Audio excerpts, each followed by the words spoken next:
Hey Hugs! It's the latest episode of the Uglee Truth coming to you. Today we are talking about television and all the stuff that is and isn't occurring right now because of the pandemic. Also, my obsession with the television show Alone. We do a full recap on that. And we discuss the 23rd anniversary getaway. Was it fun? We'll let you know. Thanks for listening. It's another uncensored look at the world around you, from sisters who will say just about anything to anyone at any time. It's the Uggs. Jamie. I am the king of the Arctic. Paula. Anything you put in your mouth when you're drinking is never a good idea. Uncensored as always, it's time for the Uglee Truth.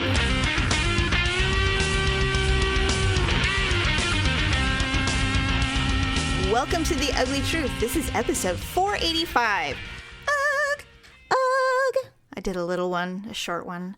Okay, so before we get into there's a lot of TV talk, I think, happening today because I wanted to talk with you about actually. The first one is, I know you probably aren't super stoked about it because we talked about it a few months ago, but Mulan is coming to Disney Plus as their first pay-per-view, $30. I think you get to own it for like a month or 2 weeks or something like that to watch it. Or I don't know if it's a one-time thing, or I'm not sure if it's like a pay-per-view. If you once you rent it, you get it once and that's it. Or well, if you kind of a lot, because I think that sounds like you should be able to own it, because usually if you rent like a new pay-per-view, it's only like, I don't know, like $8 or something. Right, except that they're completely skipping the theater. And if you think about how much money you would spend if just maybe even just you and Olivia had gone, it would easily be a $30 trip.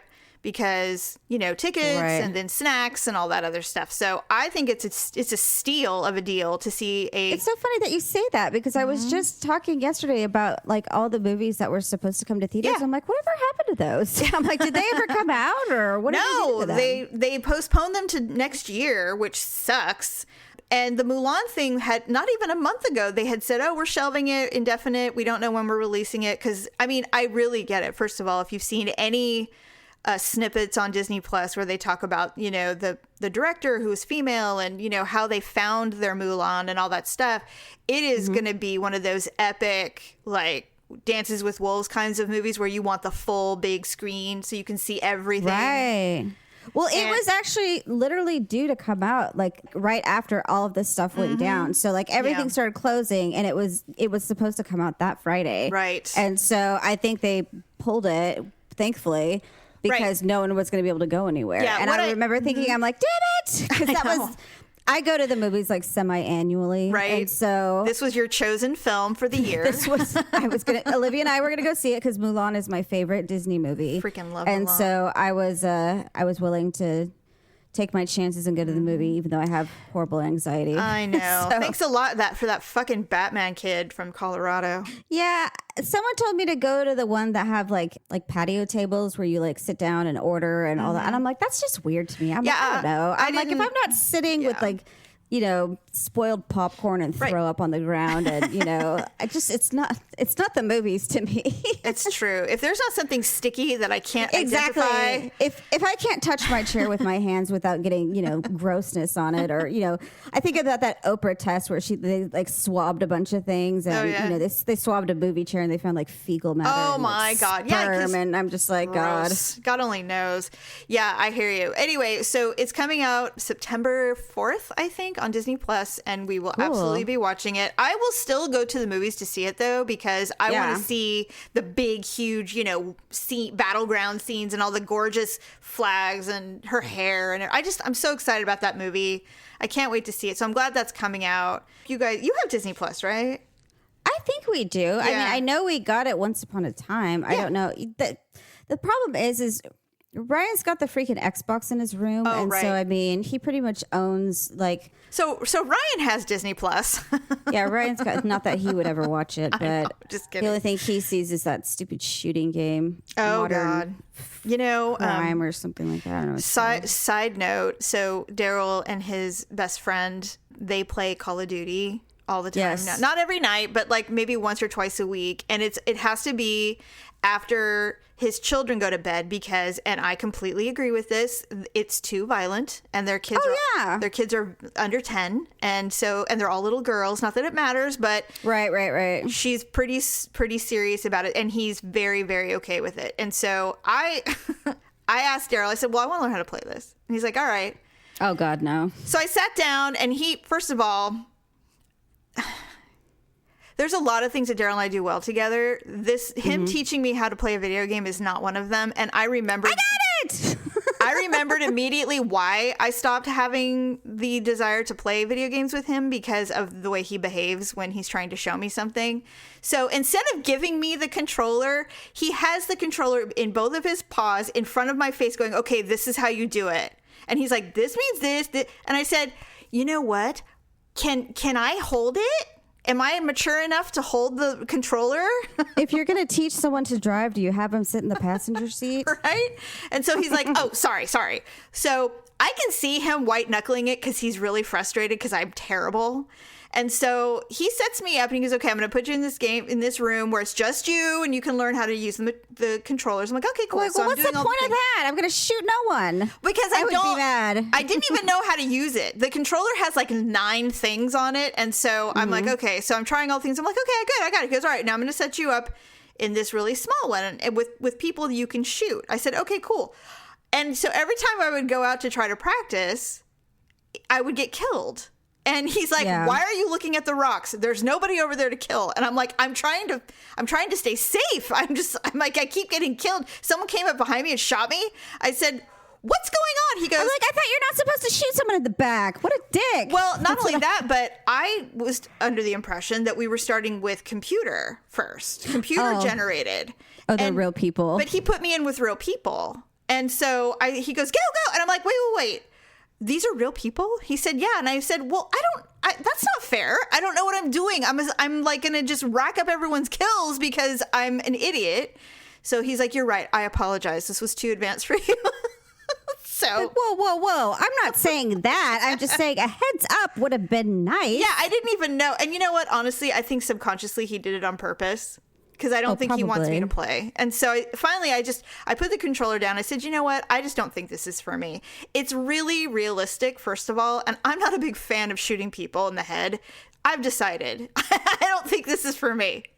I'll stick with my make-believe. Okay. I'm trying to think which game. I make them turn off all the blood as much as possible on all the games. Yeah. Because I don't feel the need to see brain spatter everywhere. I remember them showing me one time and I couldn't figure out the up and down. So I was always staring at the sky and I'm like, how do I get down? You know, I couldn't. That happened to me. Yeah. I couldn't figure out. I was either looking straight down or at the sky. And I'm just like, and of course I was always dying. And I'm like, of course. I'm like, well, if I could just see, I would probably fare a lot better. Right. And then, someone would, pop out of a building and shoot me. And I'm like, hey, come back here, motherfucker. And so I would run straight towards them. And you're dead. You have to respawn. And they're just like, don't run after him. Get behind that building. I'm like, why? I'm like, I'm not afraid of him. And so I know I would end up charging someone. And they just turn around and knife you in the neck. I'd run out of bullets because you only have one gun. And so then you just see my hands like hacking, trying to hit someone. Yeah. Because I charge people. That's what I do. I'm just like, I'm not afraid of you. I'm like, come here. Yeah. I just decided, I said, you know what? I just don't think this is for me. I'm not into this kind of thing. I can see why the military supports these games because it definitely is a skill that soldiers would need. It's not for me. I will never join the military and I will never play this game again. Well, it's just so dumb because, they're just like, oh, that guy's totally camping. And I'm just like, well, what are you doing then? Yeah. Because they're just sitting in a spot and just like, sniping people. And I'm like, you're hiding behind a rock shooting anybody that walks by. I'm like, what's that called? Yeah. And so they're like, well, that's different. It's strategic. And I'm like, oh, okay. So the guy in the building squatting down and then standing up, shooting people as, they walk by guy from a distance. That's camping. They're like, well, yeah, because he's at the highest point. No one can get him because if you go up there, he's going to shoot you. I'm like, well, isn't that the point of the game? Yeah, I don't. So the point of the game is be the last one standing, basically, and so that you or can get the last kill. They're like, oh, I got the last kill. I'm like, right. What the fuck does that mean? Right. You know? So anyway, Daryl and his friend are obsessed because now they're a duo. So they go in as a team and they're constantly trying to be, in the top 10. Daryl is now watching professional gamers during the day, checking on YouTube, on Twitch, because that's where all the gamers do their live stuff, or Facebook Live, and so they'll watch them, do what they do so well, and it's makes him jealous and stuff. So he has a bromance. He does. And you know what? We are 4 months into the pandemic, the quarantine-ish, pandemic-y stuff we're going through. Not bad. It took him 4 months to get into video gaming, where most people jumped right in right away. So I'm like, it's not that bad. I'm cool with it. I haven't picked up any weird habits. No. I mean, my face is partially mutilated, but that's about it. That's normal for us. Yeah. I mean, nothing a little makeup can't cover. Exactly. But I mean, I'm trying to think if I've picked up anything that's, I don't know, the home cooked meals are a little better, but. Oh, that's hilarious. And then the other thing that's kind of bumming me out is every summer I look forward to the Dallas Cowboy cheerleaders training camp show. Oh, that's right. It usually starts in June and it ends in August, because it's basically they film like probably 2 weeks and then they post, so it's almost real time. Yeah. And there is not any show this year because of the pandemic, because now they are doing training camp. I've been seeing they're showing like little videos, mini videos of the candidates and how the first night of practice went. Like last night was night 2 of training camp, but there will be no actual show to watch. And I'm just bummed beyond, because that was my go-to summer show. I loved it so much. So what's her name? Kelly McDonald? Kelly Finglass. Oh, pardon me. Yeah, I was going to say she might be having a damn near heart attack. Probably, but the show must go on. There will be cheerleaders because there is going to be football of some kind. I'm honestly glad that sports are back. I don't know how successful it will be or if it's worth it, but to me, it's worth it because I just, it was so great to see baseball come back. I mean, I know it's a shit show, but if your team is playing, you don't think it's a shit show. You're okay with it. Yeah, so. Ryan's kind of happy about basketball, but yeah, the bubble. I mean, but the thing is it's still not even. It's just not the same right now for some reason. I don't know. Sports are just kind of like blah for me right now. I think they're just really trying to find a way to make it appealing to viewers at home. Just like the UFC fights, I'm not missing the crowds. Like, I can't tell you how many times a week we would be watching a baseball game and some asshole drunk fucking idiot behind the plate. Hey, can you see me? Woo, yeah. Woo. Hey, bada. It's like, shut up. Well, even the UFC, it's kind of funny because one of the commentators, I can't remember who it was. He's like, it's pretty rowdy in here. And he's like, we don't even have a crowd. He's all, so this is a good fight. He's all, it's just all staff here. Right? And they're screaming. And they're like, they were all excited about it. Right. And so it's like, first of all, not a big fan of people anyway. And so to see them all sitting, and I was listening to somebody say, they're like, yeah, I'm really missing the cutaway to the celebrity that no one knows sitting in the front court seat. Yeah. With their sunglasses on, eating a corn dog. Acting like they'd rather be anywhere else than this $10,000 seat. It's like, whatever. Anyway, final TV thing. I am completely caught up. I have watched every season of Alone. Are you on season 7 now? I am now currently watching each episode of season 7. I'm waiting for this Thursday, the next season, the next show will come out. Yeah, so I'm completely caught up. I finished season 5 last night because I had watched. Thrilled? Yes. What was funny is Daryl's finally starting to get into it. He's like, what are you watching? And, he's so impressed with these people who build their own fishing poles out of trees and just, and then they're catching just shit tons of fish. And it makes him like jealous because, you can buy the best of the best. I should be able to. Well, but the thing is like they're in areas like that never get fished. Exactly. So, I mean, there's a lot of factors into it. I mean, the fish that they're catching too. I mean, those things are freaking 3 feet long. I know, they're sturgeons so big. And pike and salmon in the ocean. It's ridiculous. But the season 5 was in Mongolia. Right. Is that in China or where is that? It is right below Russia, like in between Siberia. Okay. It gets bitterly cold. It was pretty there, though. I liked it. I liked it because it was kind of flat, actually. Well, they were in ravines, yeah, and then they had these little foothills, and they were everybody climbed them. Everybody decided to climb and survey the land. Well, they're all explorers. Yeah, it was great. And so that's what, I noticed that too. I'm like, why is everybody climbing a hill? Like, they just, I'll do it when I get a lay of the land. Or I'm like, that's the last thing I would do. I'd be like, I'm staying put. Well, what was funny is, like, they all went up and had some kind of spiritual, thing.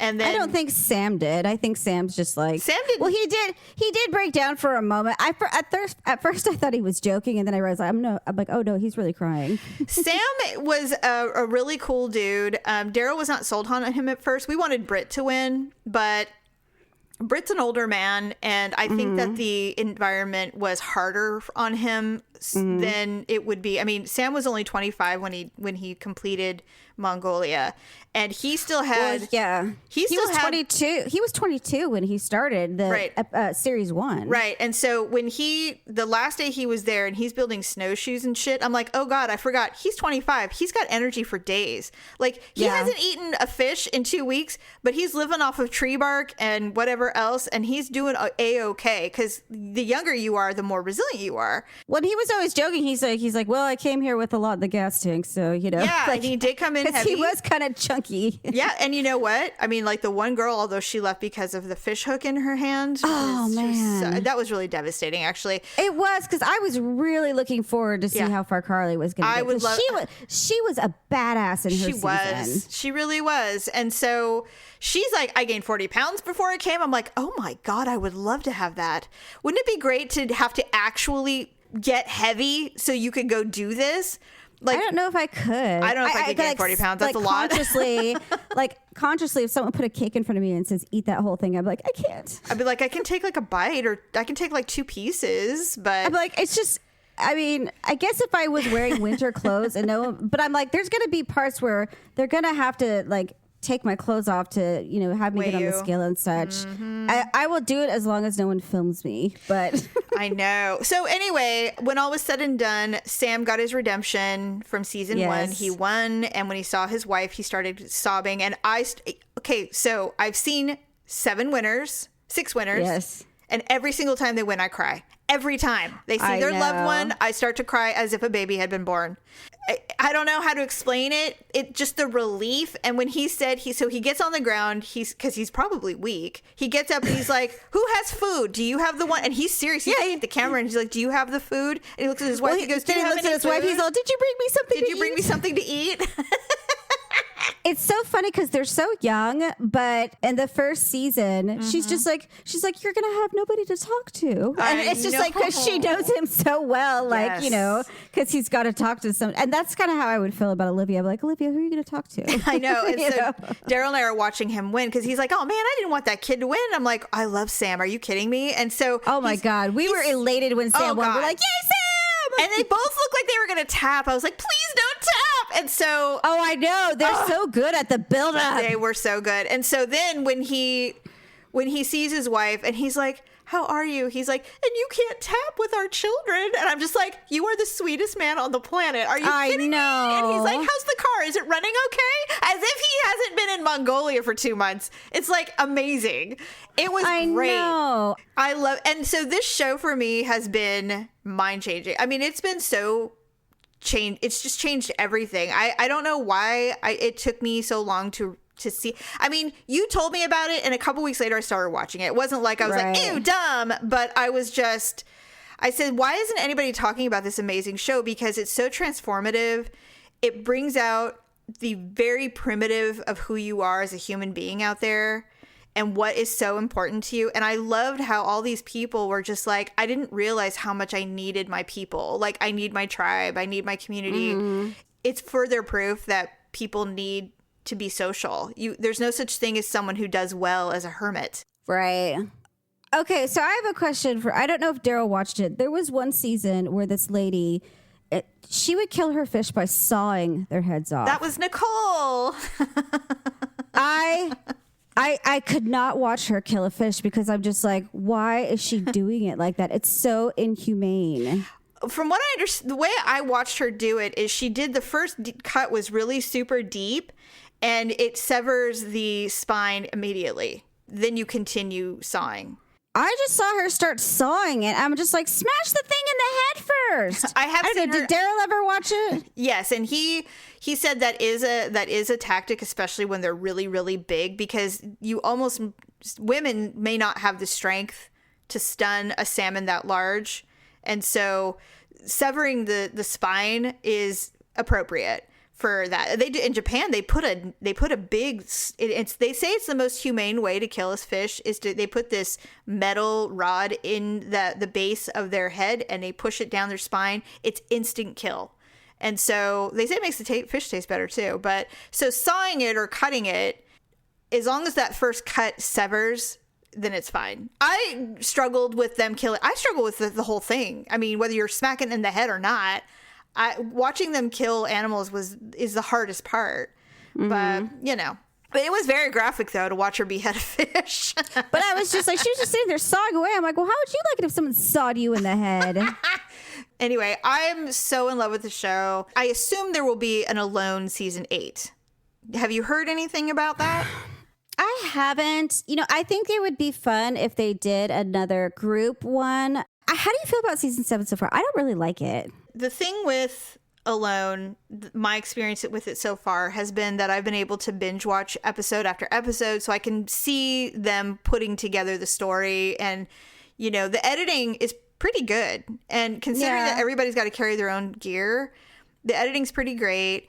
Right now, it's day 40, I think, and there's 4 left. Yes, so and the last show they lost 2. And the thing is that it's not because people are starving or anything like that. They're just lonely. They just want to go home. I know. It's almost like, and I told Daryl that I said, isn't it interesting the super extremely survival skilled are tapping out because they're like, well, I mean, I already know that I can do all of this, but I really miss my family. Well, the one guy, he's just like, this is crazy. He's like, I talk to myself. He's like, isn't that nuts? And I'm like, well, if that's nuts, then I'm fucking nuts. That's what I said. I'm like, I talk to myself all the time. I said, I have arguments with myself. The kids will walk past the kitchen. They're like, well, what'd you say? I'm like, nothing. I'm talking to myself. Get out of here. That is so I'm just true. like, I was mid-conversation. It was a good one. Get the hell out of here. That's so true. I don't think I would have a problem with the loneliness. I mean, I think I would miss the kids. I definitely think I would miss the kids. But I just... Maybe, I don't know, maybe you'd have to be in this situation, but I really don't think the loneliness would bother me. I think I would find a way to, I don't know, I entertain myself too much. It's so weird because, when you watch enough of these seasons, you start to theorize how you would do. And I told Daryl, I said, first of all, I would have to be incredibly skilled on keeping myself warm because that for me would be the hardest part is shelter. Shelter would be the number one thing for me. I couldn't stand the cold. That would get that. I'd probably they'd probably find me like Richard Candless, dead in my sleeping bag because I starved to death and I refused to get out.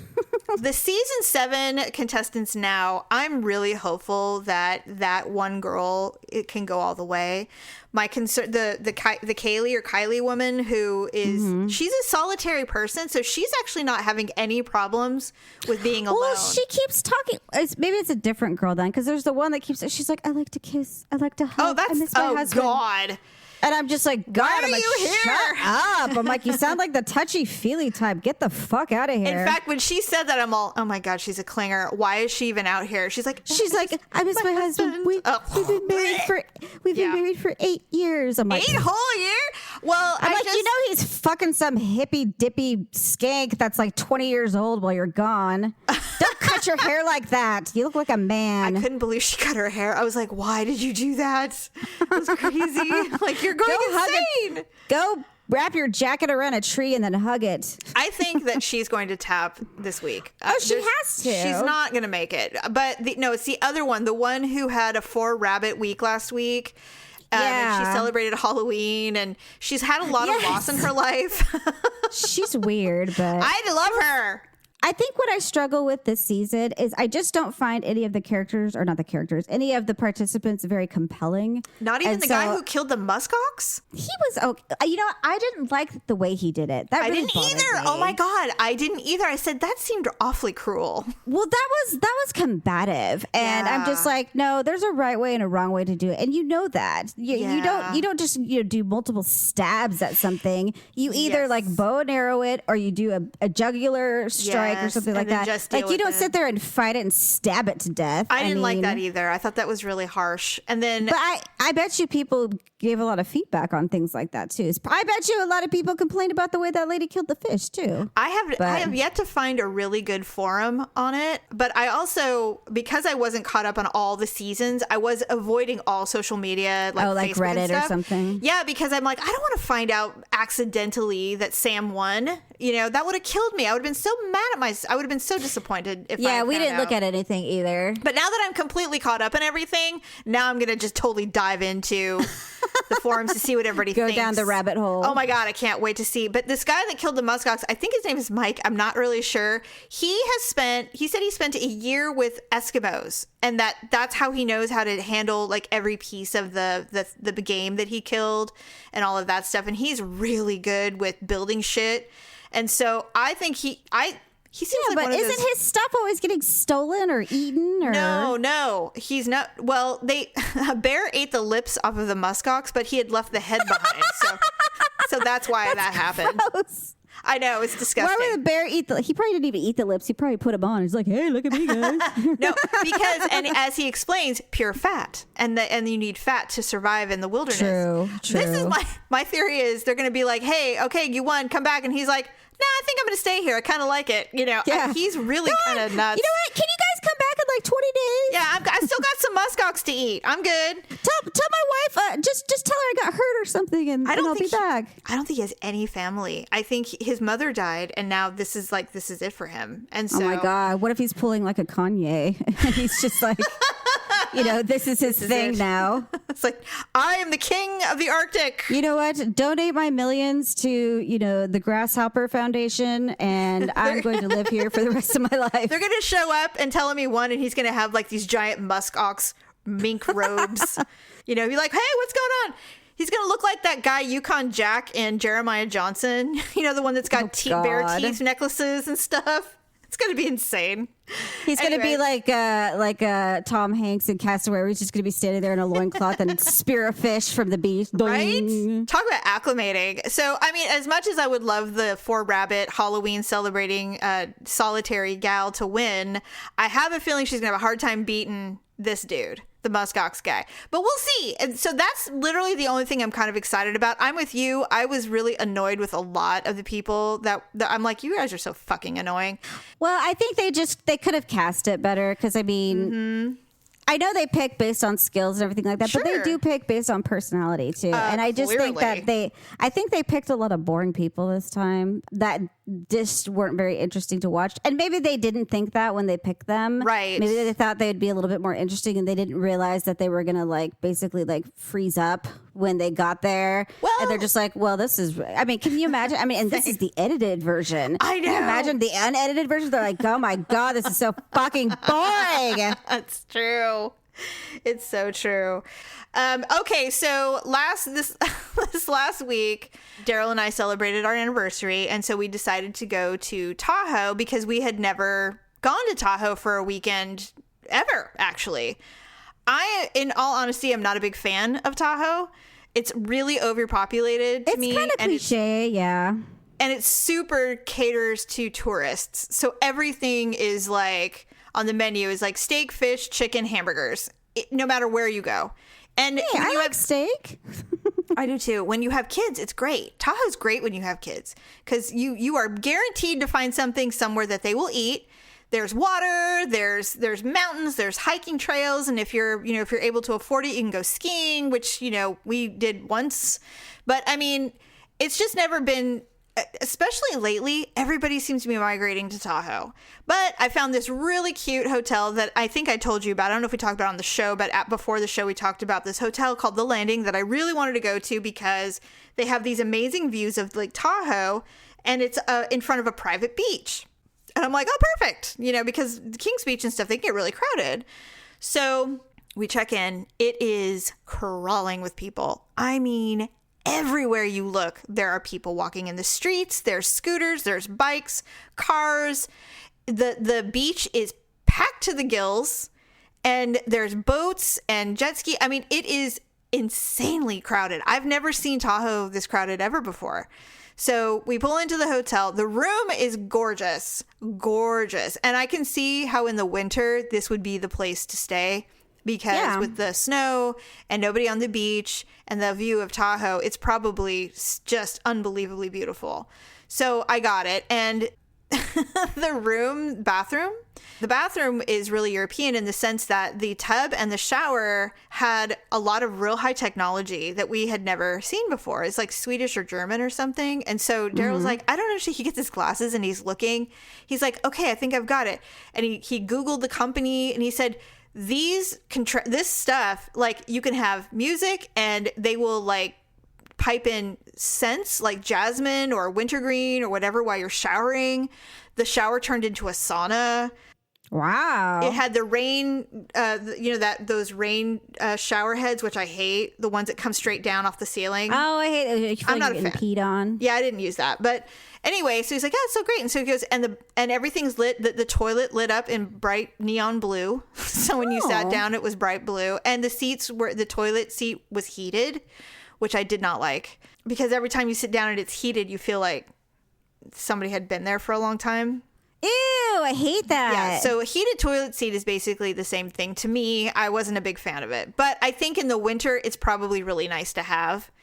But in the summer, not necessary. Well, yeah, especially in Tahoe, because, I mean, it's just so cold there and everything. Exactly. So anyway, so Daryl's like, oh, this tub is so cool. It's got jets and it's got, you can scent the water and all this stuff. I'm like, oh, that's nice. So he's pushing all the buttons. So for the next 24 hours, every 20 minutes, the tub would go off. And there'd be like this huge spray of air coming into the bathroom. And I'm like, what is that sound? He goes, I don't know. Well, Daryl had turned on the bathtub and had set it to go off like every 30 minutes. Like programmed it to accidentally. And so we were like, it's like 2 a.m. and I'm like, what's that sound? He goes, oh God, I think it's the tub. I'm like, the tub? And he goes, I hit pause. I thought I paused it. I guess I didn't pause it for very long. I mean, so he's bent over doing the goat, trying to figure out how to fix in the middle of the with night. His glasses on. Yeah, he goes, okay, I think I turned it off. I'm like, okay. So well, let's hope so. Anyway, so the room was lovely. Way too many people. So, I mean, people were swimming, boarding, kayaking, boating. I mean, they were just doing everything. And so we decided not to go to that beach because, first of all, it was really, really crowded. And we didn't have the equipment to sit on the beach anyway. We would have been fried. So, but we had a great lake view. So we just sat on our patio deck and just watched everybody. Well, I mean, that probably wasn't even your intent anyway. Going there was to hang out on the beach. Actually, we did. We did want to go to the beach. We thought it would be really fun. We were going to kayak and stuff, but everything was gone, and it was just too much. I mean, so it wasn't a private beach then? You had to pay to get in, so it's a private beach, but it wasn't exclusive to the hotel. It was exclusive to anybody who had $10. So it was crowded. I see. So it was fine. Sucks. It was okay. I mean, we pretty much looked at each other and agreed, yeah, this place is really nice. In the winter is my guess. But in the summer, it's way too much. I mean, everybody and their mother is there, and they look pretty local too. It didn't look like a bunch of tourists. It looked like people were just going after work and stuff. And then everybody stays to watch the sunset because it's a perfect view of the sunset. And so nobody clears out till like 9 o'clock. I mean, so they're there for 12 hours solid. So that sucks. Given that this is our 23rd go round, it wasn't like we were upset about it, but it was like, well, this was not exactly what I expected, but that's fine. I mean, we weren't thinking anything of it anyway, really. So the first night we were there was our actual anniversary. So we had dinner plans downstairs, and now you have to have a reservation everywhere now, by the way, because you just can't walk in. Right. We sit down, and our server it was recommended by Daryl's dad. Oh, if you get this server, or if she's working, request this girl. She's the best. And I said, okay, cool. So we happened to get her. We're like, oh, this is so great. And we're like, oh, we've heard so many great things about you. And she's like, oh, really? And so she has a bucket with champagne in it. And she's like, oh, that's so funny that your dad is Gary and they sent this bottle of champagne for you. And we're like, oh my God, that's so sweet. And so she's opening it and everything. And then Gary and his wife show up. What? Yeah, they just walk into the restaurant and they're all like, surprise. And because they live in Reno and we were in South Lake Tahoe, so it's not that much of a drive. How did they know you guys were going to be there? Because Daryl's dad had called him to wish us a happy anniversary. And he said, what are you guys doing this weekend? He goes, oh, we're actually going to go to Tahoe and spend a couple days, check it out, because we've never been for anything more than a day or so. And we're staying here, and then we're having dinner tonight. And so talking to your family, you don't really think anyone's, writing down a list of all of your agenda. You just think you're just telling them what your plans are because it's your dad or whatever. See, I don't give any information. I don't. Paula, me either. I say nothing. But that's because we were raised by dad. We're just as elusive as possible. I mean, we barely even give the city. We're just we're just going to this place in this town. We'll be there, a few nights. We'll be back Thursday or Friday, maybe. Oh, we came back early. It's just like we don't give our location, time. I think it comes from the fact that if we were a little too specific about our plans, our parents tended to show up. As children, as kids, they tend to try to get in touch with us, and I'm like, if it's an emergency, you can just call me. Yeah, I don't know. I guess we're just used to hiding things. I don't know. It's either from years of affairs, or it's just from hiding, or perhaps. Not wanting people to know where we are. It's just usually we're just like, you have my kids, you have my number. If you need anything else, just call me. And it better be because someone's bleeding or in the hospital. I'm disappearing. You know who this person is. Yeah. I'll give you his name, number. Right? I'll give you his name. And if I end up missing, here he is. Exactly. That's how we've always been. And, and that just comes so second nature to me. In fact, when he was telling him everything, in my mind, I'm like, why is he telling him all? Like, yeah, really? What do you think I'm going to murder you while we're gone? It was just kind of weird. But Daryl is not like us. He doesn't think the way we do. We are always 2 steps ahead of everything. And so when they arrived, they sit right down, open the champagne, and, everybody gets a glass. And they're like, oh, don't worry, we're not staying to ruin your romantic evening. And in my mind, I'm like, well, you kind of already did, but okay, here we are, bottoms up. So they stayed and we finished the glass, and then they left. And it was very surprising, and I was not prepared. And my mentality was somewhere else. Like, honestly, we were going to have a light dinner and go home and fuck each other's brains out. And it kind of changed a little when parents show up. It's like, okay, we're back into this, in a reality that we were kind of trying to escape for 24 hours. So you kind of have to recalibrate. So the waitress comes over. And so she's like, what can I get you? And I'm like, a double Hendrix and tonic. And she's like, immediately. She goes and gets us these huge ass cocktails. We down them, we have our dinner, and then we had like the most angry sex we've ever had in our life upstairs. And the next day was great. So it was like, all right, we're back on track. It's fine. So we had another amazing meal the next night, and I got altitude sickness, which I have had before. I didn't get it as bad this time as I did the last time, which was when we were in Breckenridge, Colorado. This was when Stephanie and I went, and I don't even understand or know why we did that, but it was a really weird thing. I don't even know where you guys got the money to go there. Well, Stephanie's ex-husband, their family owned a cabin in Breckenridge. Mm-hmm. Within a day, we had altitude sickness really, really bad. Stephanie got really sick. I did not as much, but I had the same symptoms. Hardcore insomnia, really lethargic, dry mouth. I mean, it was just not fun. No appetite, dizzy. And so yesterday I'm like, God, I'm so tired and I'm not hungry at all. And I said, I don't know what's going on. And he's like, I have altitude sickness. No doubt. So I didn't sleep at all. And we got home yesterday, whatever day it was, we got home and I was so exhausted. Finally went to sleep, woke up this morning, felt a lot better. My mouth is still kind of dry, but I'm not dizzy and I'm not as tired as I was. So I think by tonight I'll feel fine. But it really does mess with you. You don't even realize. Oh, and Daryl we had gone on a 3-mile walk when we were there, so that probably didn't help. God. We were just trying to get away from people. So we were like, let's just go for a walk where there's nobody. And so we did. When I got altitude sickness, I felt like I had like morning sickness. That's how I felt. Oh, you got it really bad.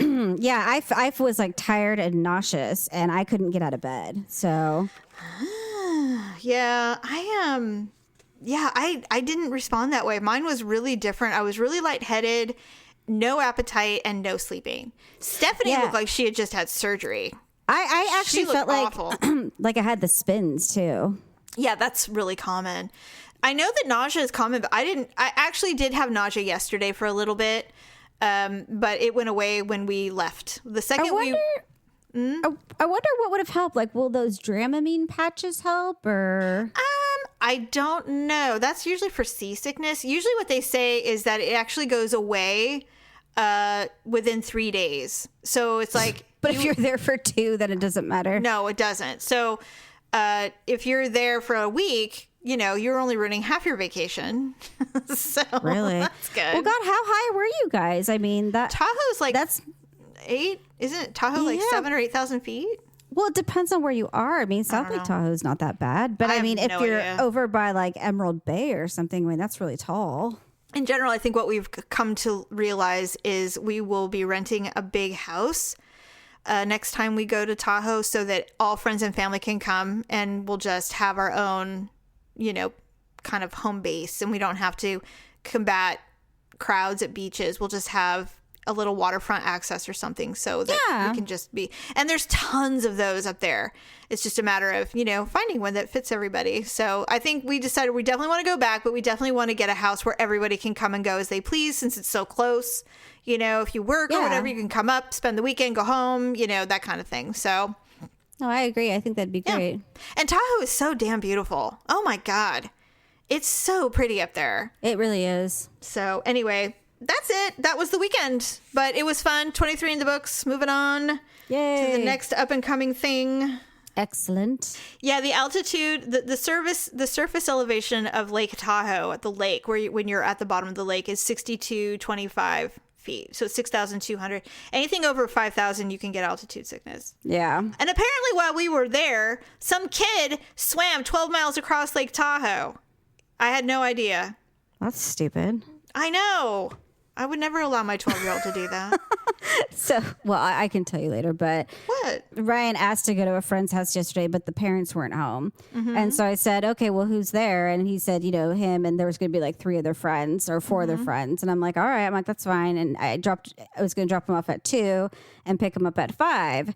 And I said, Ryan, if you smoke a cigarette, I will know. I said, if you get high, I will know. I said, if you smell like a skunk, I will know what you've been doing. If you get drunk off of any cheap liquor like Mad Dog 2020, I said, I will know. And I said, and if you do, I said, tomorrow morning at 4 a.m., I said, you're going to go for a 5-mile run. And I said, you're going to need your protein. So you're going to eat the snottiest runny eggs that I make for you. He can't even make it out the door if you do that. I said, and then you're going to be running and I'll be driving alongside you. And I said, and if you puke, that's fine. I said, because you're going to puke the demons out of you. And so he's just like, Mom, he's like, I would never do that. I'm like, yeah, we'll see. Yeah, now you won't. I said, but I'm just warning you. I said, if you smoke, I said, you're going to smoke a whole carton. And I said, if you want to get high. Parents. Yes. And I said, if you want to get high, that's fine. I said, we'll go get some weed. And I said, you'll get high. He's going to probably do it eventually. I just don't know when, but all kids do. Hopefully he'll be 18. I never smoked anything until I was 18. I didn't actually smoke anything until I was 20. And like I said, I did it 4 times, and each time it was 3 times, and each time it was disastrous. So at least the pot. Yeah. The cigarettes didn't. Well, actually, usually the cigarettes did me in too, because I would end up puking my guts out because I thought it was a good idea. Only when I was drinking. But Olivia's like, why do people smoke when they drink? I'm like, I don't know. They think it's a good idea. Everyone thinks everything seems like a good idea in the beginning of the evening. A lot of things seem like a good idea when you drink, but that's true. Me, anything you put in your mouth when you're drinking is never a good idea. It really is true, and that goes all across the board. Tongue, penis, cigarette, more alcohol, whatever. None of it's good. You wake up in the morning and go, "What did I do?" You kind of smack yourself. Oh, that was a bad idea. Why is my mouth so dry? What is that taste? Why do I taste like a fishbowl? I don't understand. The inside of my cheeks are crunchy. What is that? It's so true. Do I taste blood? Gross. That happens a lot. Okay. All right. Let's do some HUglee and Awkward Moments of the week.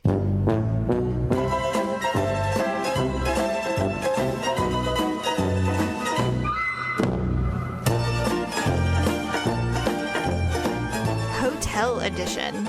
Ooh. I know. We've actually done hotel editions before, but these were funny to me. Witnessing an awkward moment. I'm a front desk clerk at a hotel. I'm checking in a guy in his mid-20s. I'm finishing up checking him in. I'm preparing his key cards when he suddenly says, "Hey, I'm really flattered, but I don't do that." And she's like, "What? I'm sorry?" He continues, "Really, I'm flattered, but I'm a married man, and although you're very attractive, I don't need that kind of temptation in my life." I can just see this guy being such a douchebag. I would be utterly confused. I'd be like, I have no idea what you're talking about. She's like, "I'm sorry, but I'm not sure what you're talking about." And he looks down, he goes, "The key card packet?" And she's like, she says, "I'm honestly so confused at this point." I look down at the key cards and back at him. He says, "It's okay to be embarrassed. Just give me a new card holder and we'll go about our day." Again, "I don't know what you're talking about." He points and he says, "That's your phone number." And I finally realized what he was talking about.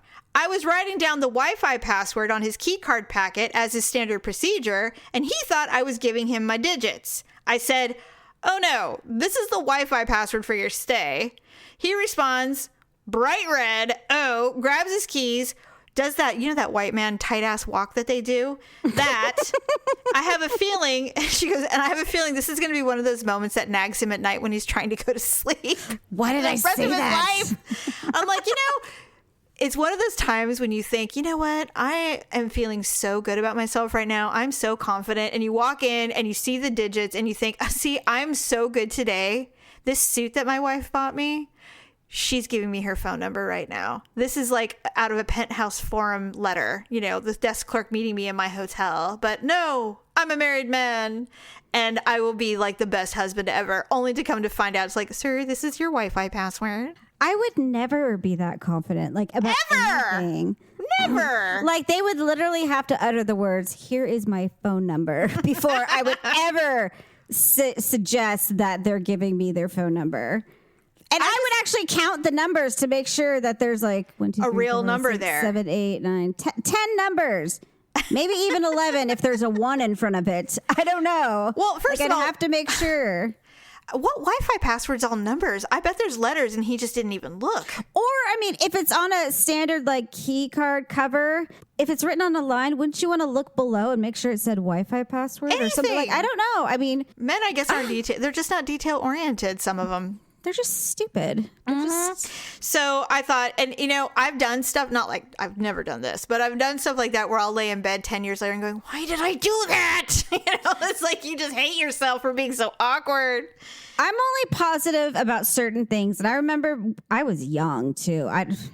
It's disappointing. I was thinking about this the other day. It's disappointing how much knowledge I had by the time I was like 18. How much life lessons you've had. I was getting new tires on my car, and this guy started picking up at me at the front desk. It never registers when a guy's flirting with me. And he says, "That's really nice, nice necklace," or something like that. And I'm like, "Yeah, that's a really nice tan line you have on your left finger." And he's just like, I've been divorced for like 6 months now. I'm like, "No." Yeah. I said, "Well, then you must not have lived in California very long." I was 18 years old. Where did I get that kind of mouth and, wit again to say something like that? Because, Paula, our parents, that's what. No, our father. We have learned many life lessons from a philanderer of many, many years. Well, and then like the other day I've been adding a bunch of music to my playlist on iHeartRadio. Mm-hmm. I've added Dr. Feelgood from Motley Crue, and it reminded me of those rides at the State Fair. I don't know if you saw my post. I did, but I had shitty reception. But the spitty rides that go really fast, and they're always playing like they're always playing like loud rock music. Yes. And I remembered specifically, I didn't add this to the post, but I remember Dad would barely buy us any tickets because he would suggest just see what you can do to like get on the ride for free. I do remember that. Oh my God. And I'm like, our dad would whore us out to get on rides for free so he didn't have to buy tickets. And we would do it. And then we'd be like, we'd come back and be like, Dad, free. And he's like, good job. You know? God. Like, teaching us how to be little hooligans, little street urchins. How to, you know, bat our eyes and kind of like look low and bat our eyes at, you know, freaking disgusting carnies just so we can get on a ride for free. Thank you for unearthing that information. I had completely buried it. I remember now. Well, I only remember because I heard the Dr. Feelgood song and I'm like, oh my God. I'm like, I remember, you know, we're next to nothing at the fair. And then like, you know, being 16 and just kind of like looking low and batting my eyes at the car. And he's like, well, girls with pretty eyes ride for free. And I'm just like, you know, and then, you know, whoever I was with, they had to pay for tickets. They're like, why do you get a ride for free? And I'm like, because I know how to bat my eyes. Girls with pretty eyes ride for free. Oh, Jesus. That's so horrible. It's disgusting. Because these guys were like, you know, freaking, you know, pedophile convicted felons who were like, you know, probably 45. Dad didn't give a shit. He's like, good. Save me some money. I got 5 girls. Oh, Jesus. It's true. It's about time you guys pay me back. Oh, God. Yeah, that hospital wasn't cheap, you guys. Okay, here's the second one. Usually, I don't like to poo in any bathrooms other than my own, but when you gotta go, you gotta go. I do my stuff and I flush. You can see where this is going. The toilet clogged. I had to call the hotel. Do a mid-courtesy or something. Jeez. I had to call the hotel to come up and unclog it. It was terrible. The whole room smelled like my poo. Okay, I know this is going to sound bad, but my poop does not smell that bad to where the whole bedroom would smell like poop. I mean, hotel rooms don't have a lot of great circulation, especially if you don't have like a patio or whatever. Some rooms don't even have windows that open, which I really hate, by the way. Well, I don't want anybody jumping out. I know, but I'm just saying that's when you have just a sad little $1.50 fan from Home Depot in the bathroom, and you're like, really? Please, Lord, and there's nowhere for the air to go. And you're convinced all it does is make sounds. It's just like, so then when you finally call, it's like, excuse me, I'm in room 223. I have a toilet issue. Like, all right, we'll come right up. It's like, oh my God. If I was by myself, I'd be mortified, but at least I'd be alone. If I was with someone else, unless it was a spouse, I just wouldn't go. Well, I can barely go when we go on vacation with the family. Or like, if I had to go like that, I'd like find a reason to go downstairs to the gift shop or something like that. I would go to find the a bathroom down there. Yeah. Those are industrial. If it was an emergency, you know, but if I was the kind of thing where it's just like, no, I can hold it, unless there was going to be like anal sex involved, then, you know, I would find options. When I read this, I thought in my mind, I'm coming up with a plan of what I would do should this ever happen to me. First of all, if I was ever able to take a wicked dump that would clog a toilet in a hotel. Like, I don't ever have enough dump in me to clog anything. I mean, the other day, because I'm on my period, like I had an abundance of toilet paper in there because when I wipe and it's a heavy period, like I thought I was having a miscarriage in the toilet. Of course, you have to have sex to have that. But I mean, like it was just a ridiculously bad period. I was sitting there going to the bathroom and I could feel my clots dropping into the toilet. And I was just like, oh my God. And so it was like just a mixture of grossness. And so I flushed though when I was done and it didn't all go the way down. And I'm just like, God damn it, because I used too much toilet paper. So I flushed again. It started to rise. And I'm like, please don't. And then it went back down, like all the way down. But that was my scare. But if I ever feel like there's a question, I flush halfway, you know, like even on your own, even when you're alone. Because I don't want to have to. I don't want to deal with it. Yeah. So in my mind, I'm like, okay, if for some reason I lost my mind and I actually clogged a hotel toilet, which by the way is really hard to do because they know the kind of disgusting human beings that stay in hotel rooms. God. If that happened, I surmised that I probably wouldn't call, that I would probably be peeing in the bathtub. And if I ever had to have another bowel movement, I would be going downstairs. I wouldn't even deal with it. Couldn't you actually just ask for a plunger and do it yourself? And then I would probably just put like a $20 bill on the toilet seat and never say I'm sorry. Yeah, that would be it. I would just ask for a plunger and do it myself. Paula, I would go to CVS and buy my own plunger. That's a better idea. Exactly. I wouldn't let anyone talk about elusive. No one is going to know about this. I would Postmates a plunger to my room. I'd be like, you saw nothing here. And like liquid Drano. Yeah. And then I would tip them $20 and say, you did not see my name. You did not see my credit card number. Or cash only. I would pay them in cash and say my name was Minnie Mouse. And that's right. That's right. And I'd wear a mask when they got there and like a hat. Super covert. First of all, the chances of it happening are so rare. It's just never going to happen. But the only house I ever clogged toilets at was Mom's house. They had the worst plumbing. You couldn't even barely flush a ply down there without it getting clogged. It would get clogged on its. It would clog on its own water. God damn it, Jamie! You plugged the toilet again. How much toilet paper do you need? I peed and wiped myself with a square. I apologize. Jesus. I'll drip dry from now on. Is that all right? Yeah, Do really. not run the sink and the toilet at the same time. Oh, God. Remember in that bathroom, you couldn't have the curling iron on and the blow dryer and the light on at the same time. It would short out blow the house. Fuse. Yes. Oh, ridiculous. Yes. Good times. Isn't that funny when you have like a quirky house? God, that house was crazy. It is crazy. I don't know if they have those problems anymore, but I'm just glad I don't miss that. Gosh, you know what? If they ever do pass away and everyone's just like, well, who wants that? Well, I don't want it. Not me. You want I'm out.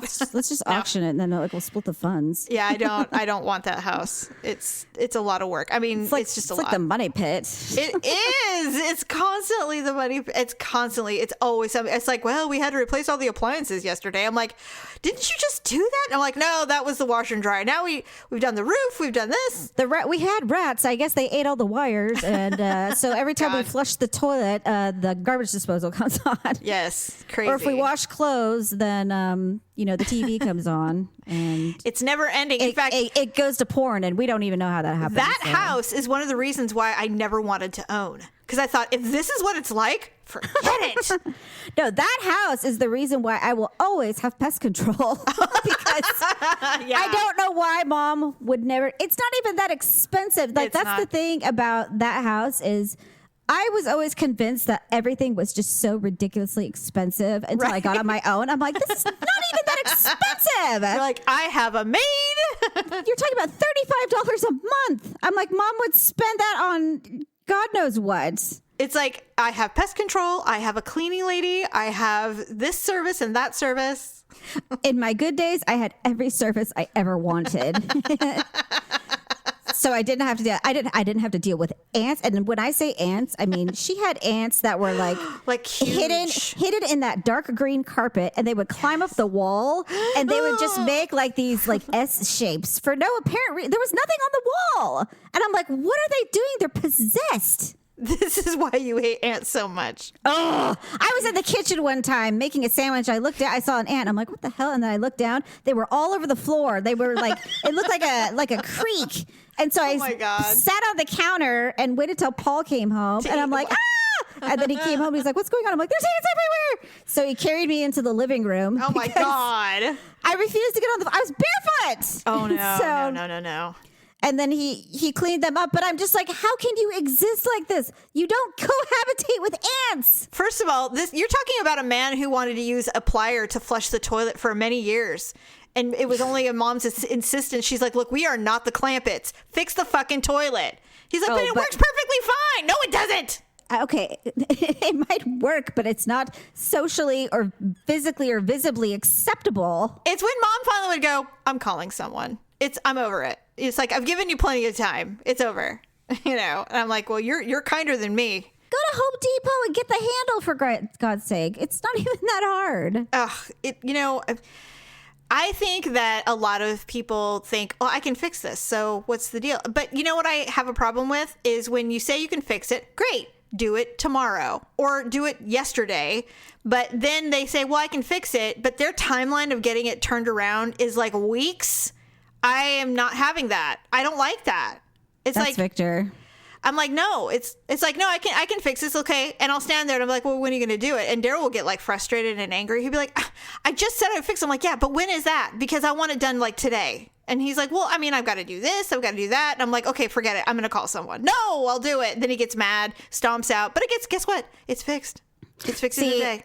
The handle on the microwave snapped, and so the bottom half was like swinging, and so all it needed to do was be like glued on. He was gonna look at research and try and find a new one and like screw it back on and everything. I'm like, fuck that shit. I'm like, just glue it back on and we'll be fine.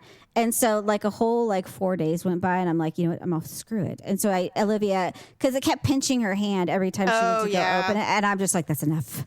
And so I just got super glue and I glued it back on there and it was fine. And then like a couple days later, Victor's like, well, he's like, who fixed the microwave door? I'm like, well, I did. I didn't realize it was a contest.